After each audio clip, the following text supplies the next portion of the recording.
안녕하세요. 기업 탐방 중심의 독립 리서치 아리스입니다. 2022년 12월 12일 방송에서 못다한 이야기 시작하도록 하겠습니다. 제가 매주 월요일과 금요일에 한국경제TV 출발 증시라고 하는 프로그램에 지금 현재 출연 중에 있습니다. 그래서 제가 매주 방송을 하고 나서 그 내용들을 저희 텔레그램 채널에도 정리해서 올려드리고 있고요. 그리고 지금처럼 유튜브 영상으로 또 만들어 가지고 여러분들에게 브리핑을 드리고 있습니다. 방송에서는 브리핑할 수 있는 시간이 좀 제한이 있다 보니까 추가적으로 부연 설명이라든지 또는 개인적인 투자 의견을 다 전달을 못 드릴 때가 많기 때문에 지금처럼 유튜브를 통해 가지고 전달 드리고 있으니까요. 앞으로도 많은 시청 부탁을 드리겠습니다. 본격적으로 체크포인트 3가지 같이 한번 알아보도록 하겠습니다. 우선 첫 번째는 LCC라고 해서 국내 저비용 항공사와 관련된 뉴스입니다. 11월 달 국제선 그 여객 수요를 지금 집계를 해봤더니 전년 동기 대비 66% 이상 증가된 그런 수치를 보이고 있는 것으로 보입니다. 우선 이 자료는 10일 공개가 된 것으로 보이는데요. 한국항공협회 자료에 따르면 국내 LCC 업체들의 11월 국제선 여객수가 대략 99만 1,408명을 기록했다라고 지금 전해지고 있고요. 이 수치는 방금 말씀드린 것처럼 전년 동기 대비했을 때 거의 66% 정도 이상 급증한 것으로 집계가 되고 있습니다. 특히 지금 여객이 많은 쪽이 일본 시장인데요. 지금 일본 같은 경우에는 여객 수요가 전월 대비했을 때, 그러니까 10월 달하고 11월 달 이렇게 비교해 보았을 때 138% 이상 급증을 지금 하면서 전체 여객수 증가에 가장 크게 지금 기여하는 것으로 보이고요. 향후에 12월이기 때문에 겨울방학이 되거나 또는 연말 효과가 더해지면서 일본으로 여행 가시는 분들이 점점 늘어날 것으로 기대가 되고 있습니다. 추가적으로 주말간에 또 전해진 뉴스가 하나 있었는데요. 이거는 대만과 관련된 뉴스라고 보시면 됩니다. 우선 대만 쪽 노선도 회복될 가능성이 매우 높아지고 있는데 우선 10일 날 나왔던 뉴스인데요. 대만 정부가 지난 1일부터 해서 주당 입국 인원을 20만 명으로 제한하던 조치를 10일부터는 해제하기로 결정을 했기 때문에 국내 지금 LCC 업체들도 대만 노선을 새롭게 취항을 하거나 다시 더 늘린다든지 이런 계획들을 잡고 있는 것으로 보입니다. 그래서 제주항공 같은 경우에는 내년 1월부터 대만 노선 운항을 주 7회 일정으로 재개할 것으로 보이고 진에어는 29일부터 대만 노선을 신규 취항하고 내년 1월부터는 주 7회로 증편할 계획이라고 합니다. 티웨이항공 같은 경우에도 24일부터 주 2회 일정으로 신규 취항을 하고 내년 1월부터 주 4회 운항을 하는 것으로 계획을 잡는 것으로 보입니다. 여기 신규 취항은 그동안에 노선이 약간 중단되었던 것들을 말합니다. 그렇기 때문에 새롭게 이제 엔데믹이 되면서 신규로 취항을 하면서 그리고 내년부터는 증편을 하면서 이제 물량을 더 많이 가져가겠다 이런 계획이라고 보시면 되겠고 당연히 그 비행기 운행되는 숫자가 많아지면 더 횟수가 증가가 되면은 여기에 수요도 그만큼 많아졌을 때 더 충족해 줄 수 있기 때문에 신규로 늘어날 그 수요들을 미리미리 준비하겠다 이런 계획들로 좀 보시면 되겠습니다. 아직 중국 같은 경우에는 최근에 방역이 좀 완화되는 모습들을 분명히 보여주고 있어요. 그래서 중국 쪽 노선까지 회복되면 국제선 여객 회복 속도는 굉장히 빨라질 것으로 보입니다. 이 LCC 업체들의 가장 큰 특징은 상대적으로 대한항공이나 아시아나항공에 비해서 좀 근거리를 많이 운항을 했었는데 이 코로나 때문에 다 올스톱이 돼 버렸죠. 그래서 그동안에 영업을 하고 싶어도 못했고 뭐 국내로 비행기를 돌린다든지 이렇게 많이 취했었는데 이제는 점점 해외로 나가신 분들이 많아질 것 같아요. 그래서 정상적인 어떤 영업 활동 이런 것들이 이제 본격적으로 진짜 나타나고 있다 이렇게 보시면 됩니다. 그래서 사실 연초에 리오프닝 했을 때 여행주, 항공주가 재수해본다 그랬는데 막상 한 6개월, 7개월 지나 보니까 실제로 늘어난 속도가 굉장히 느렸어요. 그래서 적자가 지속이 되고 있었는데 아마도 SCC 업체들 대부분 내년도에는 영업이익이 흑자로 돌아설 것으로 전망이 되고 있기 때문에 지금부터는 이제 SCC 업체들도 제가 볼 때 주가 측면에서 분명히 봐야 된다 그 말씀 드리는 거고요.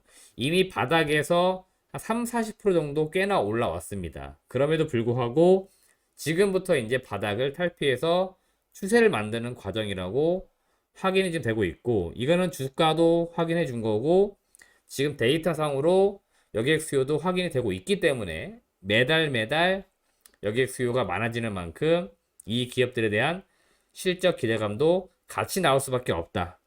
그게 결국 다시 주가에 재차 반영되는 시기가 이제 온다. 이렇게 개인적으로 보고 있기 때문에 지금 2022년도 12월인데요. 최소한 제가 볼 땐 내년도 상반기까지는 주가가 좀 꾸준히 올라가는 추세가 만들어지지 않을까 이렇게 판단이 되니까 한 번씩 관심을 가져보시길 바라겠고요. 오늘 그 추천주, 공략주도 제가 뒤에 말씀드리겠지만 바로 LCC와 관련된 업체라는 거 그것도 기억해 두시면 좋겠습니다. 두 번째 체크 포인트는 5G 이동통신 관련된 내용이라고 보시면 되겠는데요. 이것도 좀 주말간 나온 뉴스인데 역시나 이 5G 쪽도 그 코로나19 시기에 좀 투자가 잘 안 됐어요. 그래서 이들 기업들이 실적이 굉장히 좀 저조했습니다. 근데 2023년부터 해서 5G 이동통신 쪽으로, 그러니까 통신사들이 다시 투자를 재개한다는 소식들이 전해지고 있고, 지금 해외 쪽에서 꾸준히 수주나 이런 것들이 지금 소식들이 들려오고 있습니다. 그래서 5G와 관련된 내용도 한번 보셔라 그 말씀 드리는 거고요. 주말간 나왔던 뉴스를 좀 체크해 보시면은 삼성전자가 인도 1위 통신사인 릴라이언스 지오라고 하는 기업에게 무선 통신 장비를 공급한다라고 보도회를 통해 가지고 발표가 되었습니다. 뭐 우리로 치면은 SK텔레콤에게 통신 장비를 공급했다 이런 뉴스라고 보시면 되고요. 공식적인 계약 금액이 나오진 않았는데 대략 한 약 5조 원 정도 되는 금액이라고 시장에서는 추정하고 있는 것으로 보입니다. 이미 삼성전자는 인도의 2위 사업자에게는 5G 장비를 납품하는 것도 이게 결정이 되어 있었고요. 이번에 1위 사업자와 함께 손을 잡으면서 인도의 1위, 2위 사업자 모두와 사업을 좀 하게 되었다 이렇게 보시면 되고, 이 두 개 업체의 인도 시장 점유율이 대략 한 80%에 육박한다라고 합니다. 그만큼 대부분의 통신을 이들 업체들이 서비스해주고 있기 때문에 이쪽에 장비를 납품을 했어야 된다 이렇게 보시면 되겠고, 삼성전자가 단독으로 들어가는 건 아니에요. 이미 다른 해외 업체들도 이미 들어가 있고요. 삼성이 좀 뒤늦게 들어가는 건데 그래도 일단 일부 점유율을 가져오기 때문에 그런 점에서 긍정적으로 보시면 될 것 같습니다. 당연히 이런 뉴스 나왔을 때는 국내 무선통신 쪽 밸류체인에 있는 기업들을 우리가 주목할 수밖에 없는데, 여기에서는 다른 업체들에게 납품하는 것보다는 삼성전자에 납품하고 있는 협력사인가 이거를 우리가 봐야 됩니다. 그래서 제가 조사를 좀 해봤더니 RFHIC 요건 저희가 그 탐방을 직접 다녀왔었죠.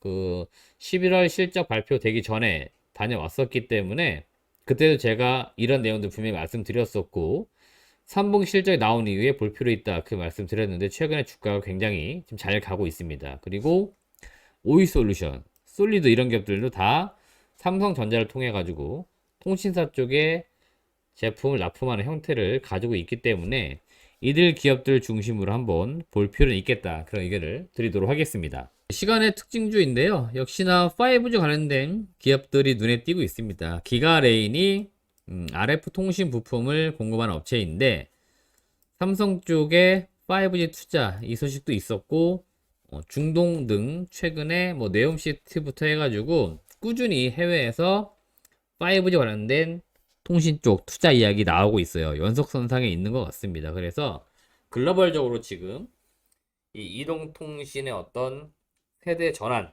이런 기대감이 좀 최근에 주가에 많이 반영이 되고 있습니다.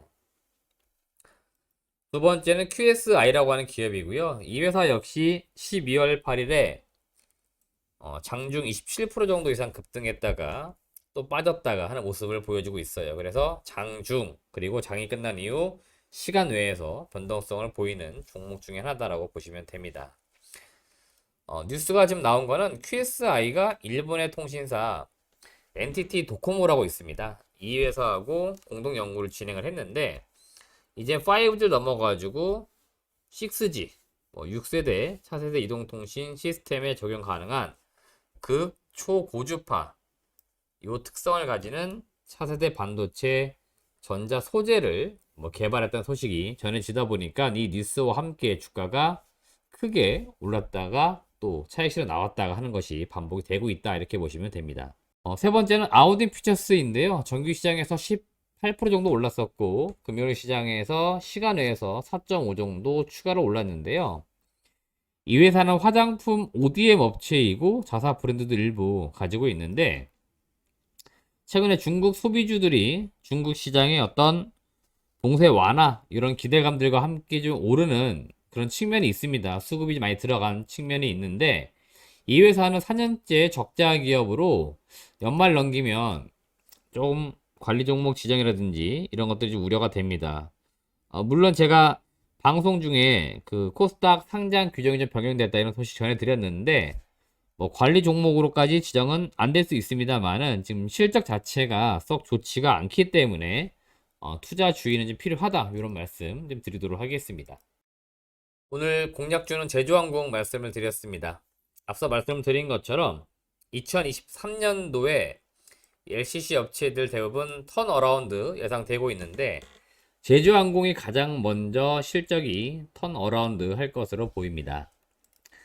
우선 4분기부터 실적이 적자에서 흑자로 전환될 것으로 전망되고 있는데 4분기에 영업이익이 110억 정도 나올 것으로 지금 예상이 되고 있습니다. 만약에 4분기에 플러스로 전환이 된다 그러면은 거의 12개 분기 만이 되겠죠. 예, 거의 12개 분기 만에 적자에서 흑자로 돌아서니까 상당히 좋은 소식이라고 볼 수 있을 것 같고요. 일본 노선을 중심으로 최근 9월부터 해서 9월, 10월, 11월 꾸준히 지금 수요가 증가되는 만큼 실적도 회복이 되고 있습니다. 동사가 국내 그 항공사 전체 다 통틀어서 일본 쪽 노선 대략 한 15% 정도의 점유율을 가지고 있다고 합니다. 그래서 대한항공 그 다음에 아시아나 다음으로 가장 많은 점유율을 가지고 있기 때문에 LCC 업체 중에서는 가장 높은 점유율을 가지고 있다 이렇게 보시면 되고 앞서도 말씀드렸지만 대만, 중국, 동남아 그동안 약간 닫혀있던 시장들이 조금씩 더 열리면서 이제 실적이 좀 더 좋아지는 그러니까 업황 자체가 좋아지는 쪽으로 간다 이렇게 보시면 됩니다. 그래서 그동안 업황 시장이 너무 안 좋았기 때문에 굉장히 축소가 좀 되었다가 이제 시장이 다시 좋아지는 분위기로 가면서 스프레드가 쫙 벌어지는 이런 현상이 나타난다 이렇게 보시면 될 것 같습니다. 제가 제주항공을 좋게 보는 두 번째 이유는 여기에 있습니다. 다들 아시겠지만 이 항공주들이 지난 3년간 영업을 못했기 때문에 재무구조가 좋을 수가 없었어요. 그러면 이대로 있다가 망하게 생겼기 때문에 빨리 유상증자들 뭐든 해서 새롭게 열릴 그 시장 내년도를 미리미리 준비했어야 되는데 LCC 업체들 중에서는 그래도 제주항공이 좀 과감하게 좀 결단을 내리면서 잘 진행이 되고 있습니다. 우선 유상증자해서 자금은 다 땡겼죠. 자금을 땡긴 상태에서 이거를 단순 운영 자금으로 쓰는 게 아니고 신규 기종을 도입해 버렸습니다. 그러니까 비행기를 더 샀다는 거죠. 그러니까 사는 건 아니고 이제 빌리는 개념이죠. 예, 빌리는 개념으로 자금을 좀 활용을 했고 이 기종이 연료 효율이 상대적으로 더 좋다라고 합니다. 이런 것들은 그 항공주들은 유가가 거의 비용의 30% 정도를 차지합니다. 그래서 연료 효율이 더 좋은 비행기를 들였을 때 당연히 원가 절감이 되기 때문에 실적에도 많이 도움이 된다 이렇게 보시면 됩니다.